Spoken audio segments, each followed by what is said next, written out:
les filles, j'espère que vous allez bien. Aujourd'hui, on se retrouve pour une nouvelle vidéo sur comment stopper la casse. On va aborder en détail aujourd'hui le sujet de la sécheresse qui est vraiment lié à avoir des cheveux durs et secs. Et on va voir mes techniques d'hydratation pour stopper complètement la casse. Cette technique, malheureusement, tes cheveux vont entrer dans un cycle vicieux de cheveux secs, de cheveux durs et de cheveux cassants. Il est donc très important aujourd'hui de revoir quelques connaissances afin de pouvoir changer les gestes et avoir des cheveux mieux hydratés. En effet, les conseils que je vais te donner pendant la durée de cette vidéo vont t'aider à réfléchir sur les gestes que tu fais et voir comment on peut adapter ton hydratation. Car si tes cheveux se cassent constamment, tu ne pourras jamais avoir des cheveux longs et en bonne santé. Cela indique également qu'il y a un souci au niveau de ta routine capillaire. Et pour celles qui ne connaissent pas le terme routine capillaire, c'est en fait un ensemble d'étapes que l'on met en place pour lutter contre un problème bien précis. Par exemple, si tu as les cheveux secs, on va mettre en place une routine hydratante. Ou alors, si tes cheveux sont abîmés, on va mettre en place une routine protéinée. Il y a également d'autres routines que l'on peut mettre en place. En fait, il y a une seule routine et on l'adapte au type de cheveux, au type de coiffure et au type d'environnement dans lequel on se trouve. C'est un petit peu comme faire un régime par exemple. Il nous faut vraiment un plan d'action, un plan d'alimentation à suivre. Sinon, dans le cas contraire, tu peux peut-être perdre du poids ici et là, mais tu ne vas pas avoir un réel résultat. Et tu ne vas pas savoir en fait que faire pour continuer à perdre du poids. Et dans beaucoup d'autres cas même, tu peux prendre beaucoup plus de poids. Car la routine capillaire est comme un régime. Il te faut un plan d'action précis pour avoir des résultats précis. Le plan peut s'adapter par exemple à ta morphologie, par rapport à tes soucis de santé ou ton style de vie. Pareil pour la routine capillaire, on va l'adapter à ton type de cheveux. Tu peux avoir un cheveu fin, un cheveu moyen, un cheveu épais, un cheveu poreux. Je ne vais pas entrer dans les détails parce qu'on va en parler juste après. Et j'attire vraiment sur le problème de la casse car c'est un fléau. Et si on ne prend pas conscience qu'il faut résorber ce problème et que c'est un signe que tes cheveux t'envoient, tu peux te retrouver donc dans quelques années avec des calvities, des gros chutes de cheveux, des cheveux très abîmés. Et vraiment, c'est pas très bon pour la confiance en soi et l'estime que tu as par rapport à tes cheveux. Et sincèrement, je ne pense pas que c'est ton objectif de terminer chauve et de mettre des perruques tous les jours. Si tu n'as pas vu la vidéo précédente, je vais t'inviter à poser cette vidéo, donc tu vas la mettre en pause et retourner sur la vidéo précédente afin d'être sûr d'avoir tous les détails dont j'ai parlé dans la première vidéo qui vont être très importants pour avoir des résultats dans ta routine capillaire globale. Donc cette vidéo est la vidéo numéro 2 d'une série de 3 vidéos. Donc la première vidéo, je vais faire un petit résumé, mais je t'invite vraiment à aller la regarder en détail, qui est vraiment possible d'atteindre avec ses cheveux. Puis on a compris que la connaissance de son type de cheveux est très importante.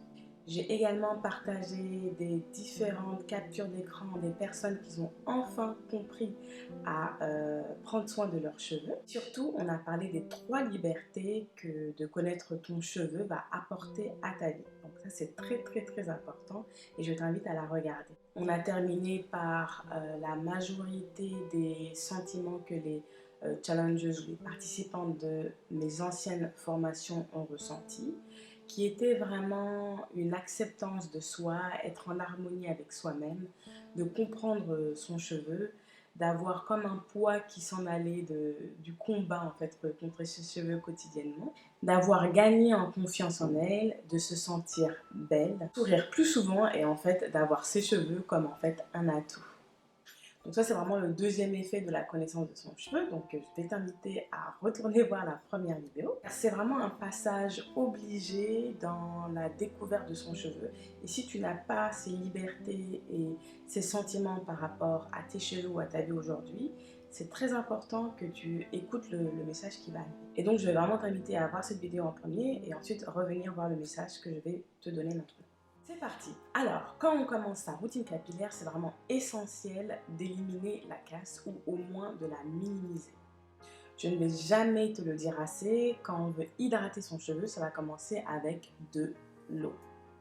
Je sais, on nous a beaucoup dit avant que l'eau était pas très bonne pour notre cheveu.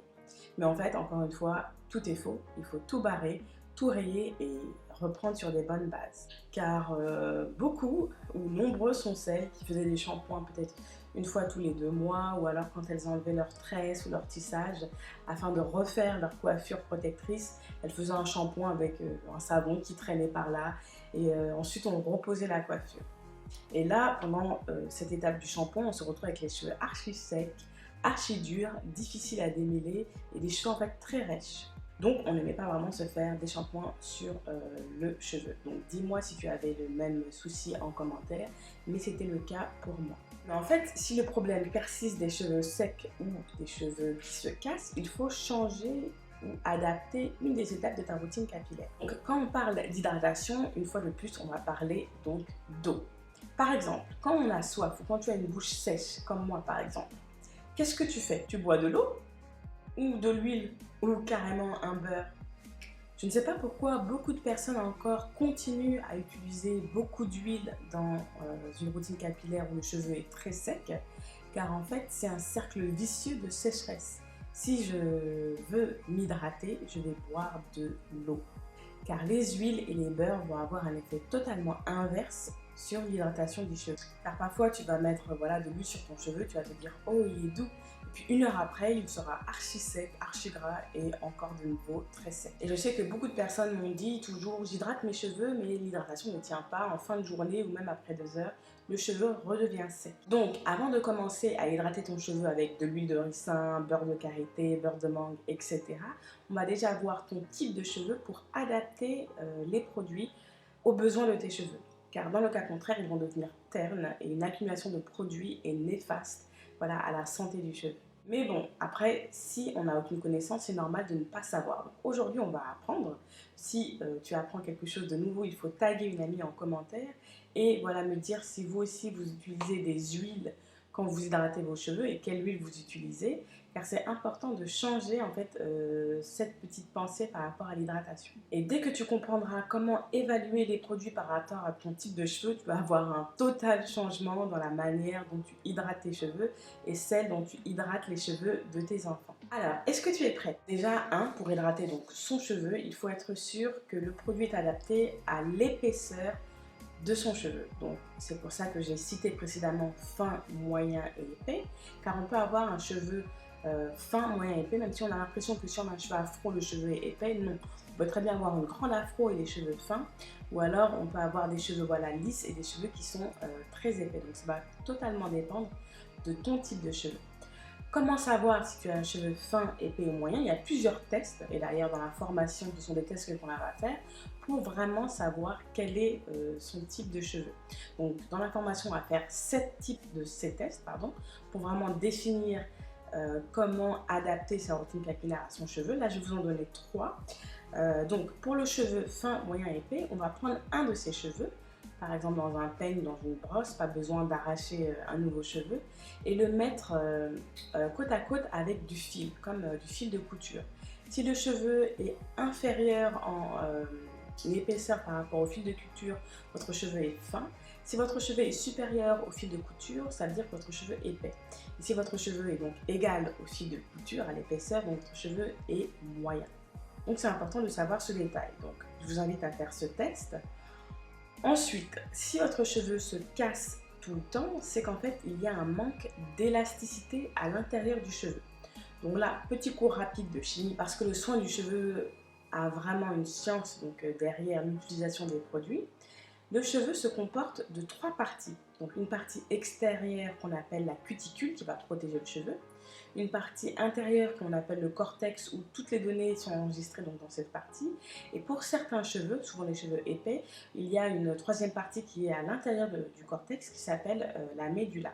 Donc tout cela pour résumer, quand votre hydratation est effective, l'hydratation doit se contenir à l'intérieur du cortex et non à l'extérieur.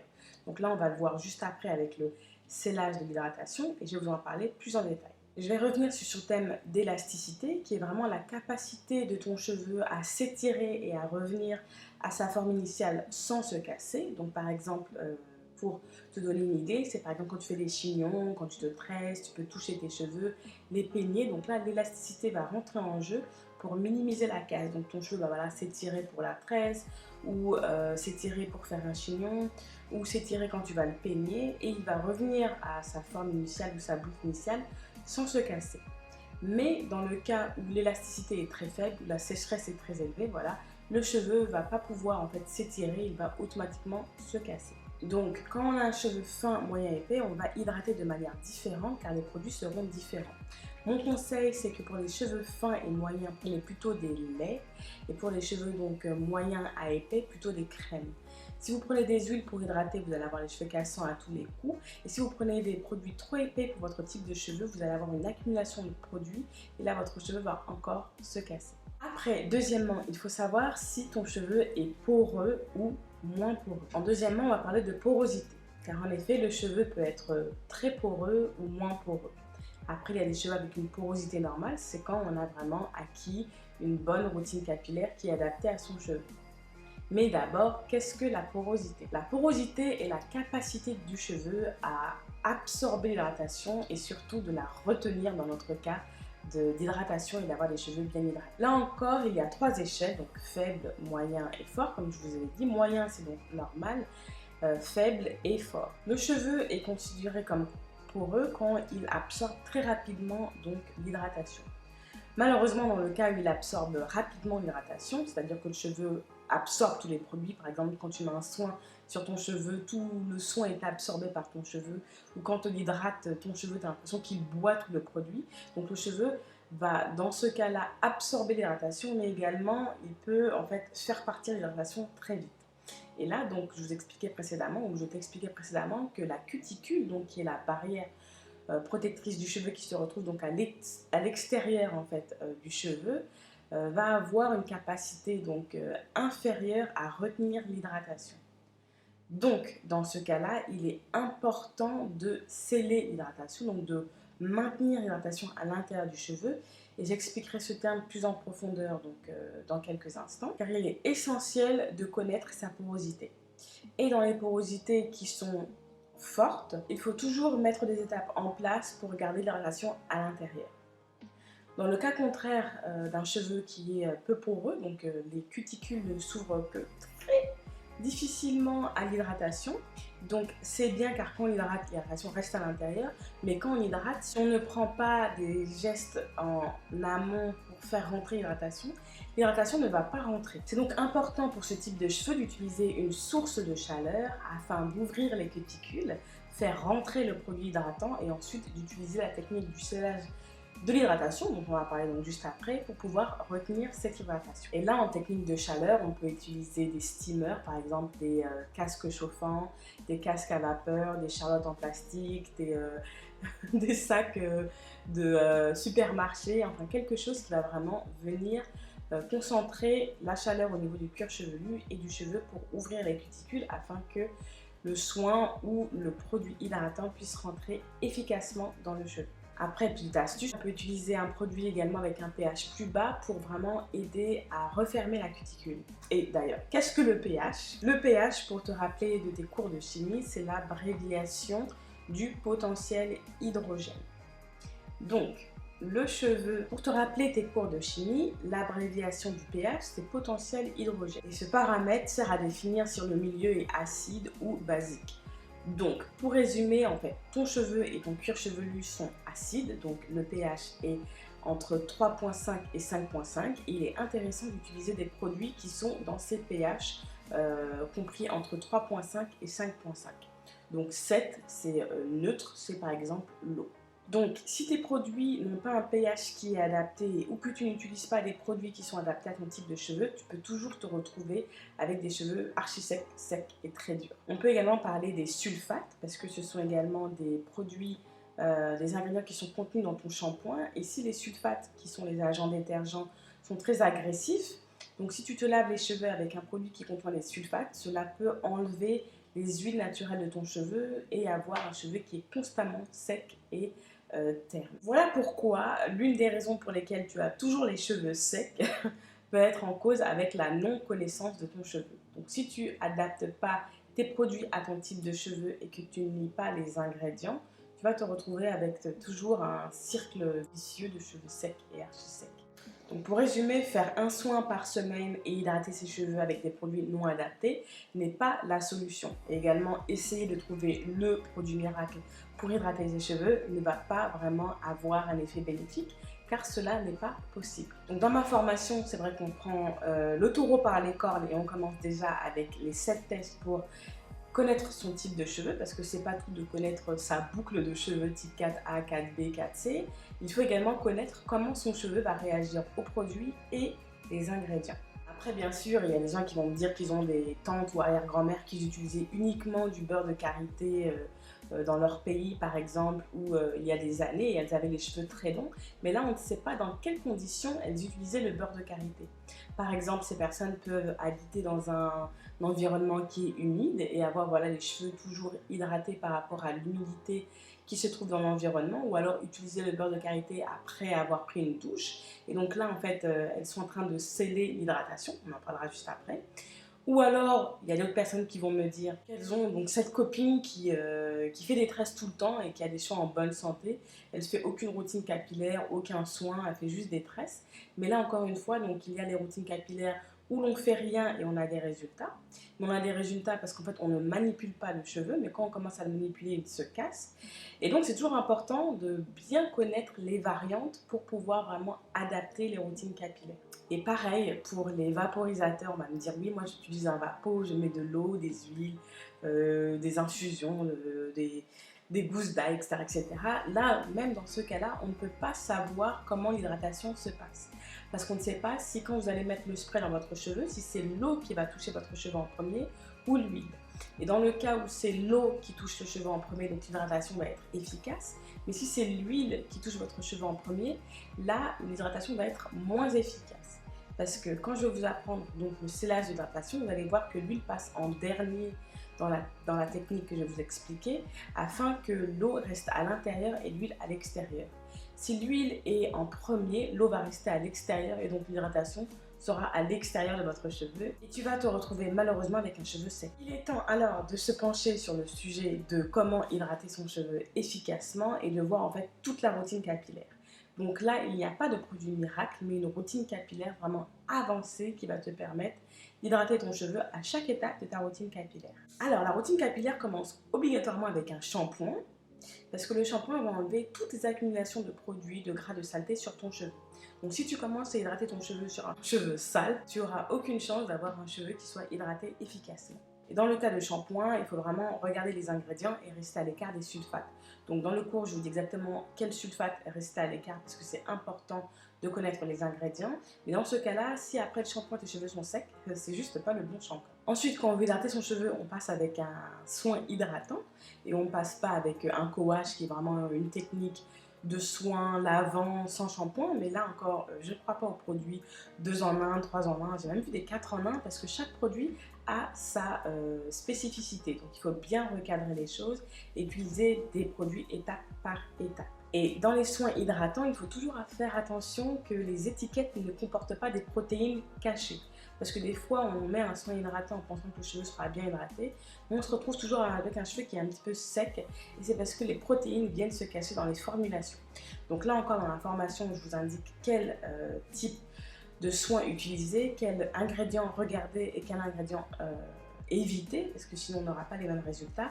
Je ne vais pas aller en détail parce que je vais vraiment vous expliquer le scellage de l'hydratation et tous les termes sont expliqués dans la formation, donc je ne vais pas faire une vidéo de 40 minutes encore ici, car il est important de connaître bien les étapes de la routine capillaire pour que chaque étape se passe bien et limiter la casse à chaque étape en fait. Parce que si à l'étape du shampoing vous utilisez un shampoing agressif, le cheveu va se casser. Si à l'étape du soin hydratant vous utilisez des soins protéinés et ils ne sont pas adaptés, votre cheveu va se casser. Et là on passe enfin à l'étape hydratation donc continue, qui va être avec une méthode que je vais vous expliquer. Et là, on va rentrer enfin en détail dans le scellage de l'hydratation. Quand on a une technique qui est bien particulière, le cheveu peut garder son hydratation pendant plusieurs jours. Et donc, la technique que je vais vous expliquer pour avoir un maximum d'hydratation et qui dure le plus longtemps, c'est la méthode qu'on appelle LCO. En anglais, ils appellent LCO méthode. Et en fait, c'est une étape qui se divise en 3. Donc, L comme liquide, et ça va venir de l'eau, quelque chose de liquide. Ensuite, le C va venir de cream ou de crème, et moi je vais vous parler de lait, donc une crème hydratante ou un lait hydratant. Et en terminant avec le O qui vient pour oil, qui est huile en français, qui va venir sceller l'hydratation. Le scellage de l'hydratation, qu'est-ce que c'est? En fait, c'est une troisième étape que l'on va mettre dans son hydratation pour garder en fait l'hydratation à l'intérieur du cheveu. Le scellage va agir comme barrière protectrice et garder l'hydratation plusieurs jours dans le cheveu. Donc c'est pour ça qu'on l'appelle scellage. On va sceller, donc fermer l'hydratation à l'intérieur du cheveu. Après, quand on fait cette technique, c'est important d'utiliser très peu de produits car en anglais, c'est une technique en anglais, on dit a little bit goes a long way parce qu'un tout petit peu de produit peut faire vraiment des miracles. Et quand on utilise trop de produits, justement au contraire, on peut faire une accumulation de gras ou de produits dans le cheveu et l'étouffer.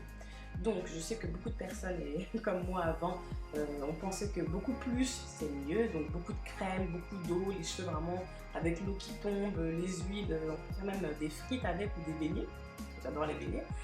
En fait pas du tout, j'ai vraiment appris que moins de produits c'est beaucoup mieux et on a des résultats qui sont plus effectifs.